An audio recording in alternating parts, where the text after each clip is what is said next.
Hello दोस्तों, welcome back to my channel.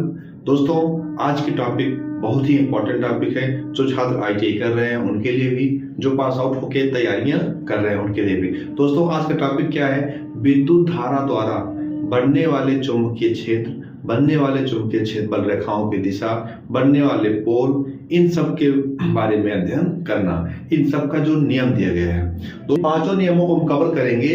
पहले आपको इस वीडियो में सिर्फ 2 नियम बता रहे हैं, तो आप वीडियो पर जरूर बने रहें, जिससे आप इसके इंपॉर्टेंट टॉपिक टैग वर्ड को आप जान सकें कि इसमें क्या पूछा जाएगा। अब दाएं हाथ का नियम को क्या कहेंगे? Right hand rule. फिर क्या कहेंगे? अंगूठे का नियम या थंब रूल। यानी कि एक ही नियम को एग्जामिनर अलग अलग नामों से पुकार सकता है, अलग अलग नामों से पूछ सकता है। तो जब कभी भी पूछेगा तो चाहे दाएं हाथ का नियम पूछे, चाहे राइट हैंड रूल पूछे, चाहे अंगूठे का नियम पूछे, चाहे थंब रूल पूछे, सबका उद्देश्य क्या है, इसमें मिलता क्या है, इसमें पकड़ते क्या है? चुंबकीय क्षेत्र की दिशा बताने के लिए। यानी कि क्वेश्चन अगर उठाए कि किस नियम द्वारा चुंबकीय क्षेत्र की दिशा का पता लगाते हैं, तो दाएं हाथ के नियम से, या अंगूठे के नियम से, या राइट हैंड रूल से, या थंब से। ठीक, अच्छा, ये क्लियर हो गया।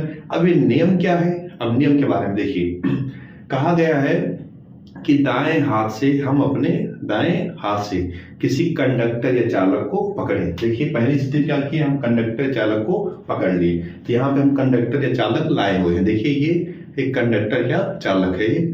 अच्छा, इसको क्या किया? दाएं हाथ से ऐसे पकड़ लिए। और कैसे पकड़े? देखिए, अंगूठा धारा बहने की दिशा में हो। अंगूठा जो है यानी कि धारा इधर से, यानी कि ये हो गया हमारा प्लस और ये हो गया माइनस। इधर से धारा इधर बहना शुरू हो गई है। देखिए, ऐसे इधर से धारा बहना इधर शुरू हो गई है। यहाँ पे देखिए, प्लस से माइनस। अच्छा, तो अगर धारा बह रही है तो अंगूठा जो होगा, अंगूठा जिस दिशा में चलेगा यानी जिस दिशा में रहेगा, उस दिशा में धारा बहने का संकेत होगा।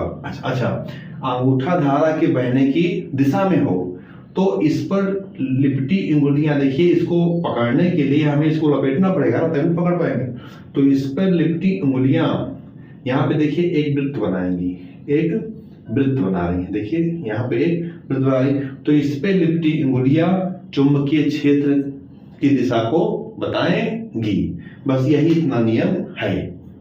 तो देखिए, अब इसे क्या करेंगे? हम इसको ऐसे खड़ा कर देंगे। देखिए, यहाँ पे ये चालक। अब इसमें क्या है? जब आप एग्जामिनर आपसे ग्राफीय रूप पूछता है, ऐसे पूछेगा तो आपको जब बताना है कि यदि दाएं हाथ किसी कंडक्टर को दाएं हाथ से इस प्रकार पकड़ें कि अंगूठा धारा के बहने की दिशा बताए, तो उस पे लिपटी उंगलियां जो होंगी वो चुंबकीय क्षेत्र की दिशा बताएंगी। अब यहाँ पे जानना क्या है कि चुंबकीय क्षेत्र की दिशा एग्जामिनर जब देगा, ग्राफ देगा, तो उसमें चुंबकीय क्षेत्र की दिशा ऐसे कर देगा, एरो बना देगा, ऐसे किधर से किधर चलेंगी। तो जिस तरफ से उंगलियां ऐसे ऐसे आ रही हैं, जिस तरफ से उंगलियां ऐसे ऐसे आ रही हैं, ऐसे ऐसे आ रही हैं, उस तरफ से चुंबकीय क्षेत्र बनेगा। यानी कि ऐसे ऐसे बनेगा, ऐसे ऐसे बनना है। तो ये देखिए, यहाँ पे अब इसके क्या है कि हम ऐसे कर दी तो धारा के बहने की दिशा ये हो जाएगी, और इस पे जो उंगलियां हमारी लिपट रही थी वो इस तरीके से चुंबकीय क्षेत्र की दिशा बनेगी। अच्छा, ये हो गया। तो इसमें जानते क्या है? चुंबकीय क्षेत्र की दिशा बताने के लिए इसका इस्तेमाल करते हैं। किस नियम द्वारा चुंबकीय क्षेत्र की दिशा जानते हैं? तो दाएं हाथ के नियम द्वारा। या किस नियम, यानी कि दाएं हाथ के नियम से हम क्या जानते हैं? तो चुंबकीय क्षेत्र की दिशा। अच्छा, आपको टैग वर्ड याद रखना है कि चुंबकीय क्षेत्र की दिशा निकालना है तो दाएं हाथ से निकालना है। अच्छा, कार्ल का नियम, या इसी को हम दूसरे नाम से कहते हैं पेंच का नियम। तीसरा नाम क्या है कि मैक्सवेल का दक्षिणावर्ती पेंच का नियम। यानी कि अगर मैक्सवेल का दक्षिणावर्ती पेंच का नियम न दे, सिर्फ इतना दे दे कि दक्षिणावर्ती पेंच का नियम, तब भी यही नियम है। फिर इसे मैक्सवेल का दाएं हाथ का नियम, इतने पर्यायवाची नामों से भी जाना जाता है। तो एग्जामिनर क्या होता है, कभी कभी जो सबसे प्रचलित नाम है उसको बगल रख देता है और जो उपनाम है उसको जोड़ देता है, तो आदमी भ्रमित हो जाता है। तो देखिए, कार्ल का नियम, चाहे पेंच का नियम, चाहे दक्षिणावर्ती पेंच का नियम, चाहे मैक्सवेल का नियम, इसमें से कोई भी शब्द आपको दिखे, तुरंत आपको जानते जाना है कि चुंबकीय बल रेखाओं की दिशा बताने के लिए ये नियम है। यानी कि कार्ल का नियम क्या करता है? देखिए, चुंबकीय बल रेखाओं की दिशा बताने के लिए पूछा जाता है। चुंबकीय बल रेखाओं की दिशा इसमें ज्ञात की जाती है।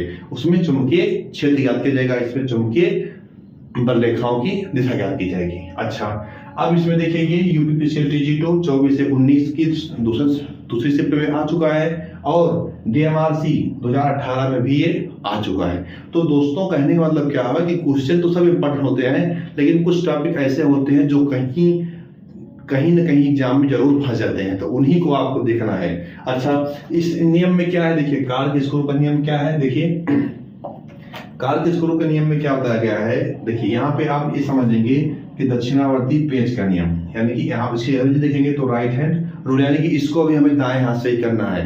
देखिए जितने भी स्क्रू हैं, ज्यादातर स्क्रू जो होते हैं वो हमेशा अपने दाएं पे ही कसान करते हैं। उनको जब हम दाएं हाथ की तरफ कसेंगे, ऐसे कसेंगे तभी वो कसाएंगे, यानी क्लॉकवाइज चलना है। तो इसमें सावधानी बरती जाती है कि स्क्रू कैसे चलाएंगे।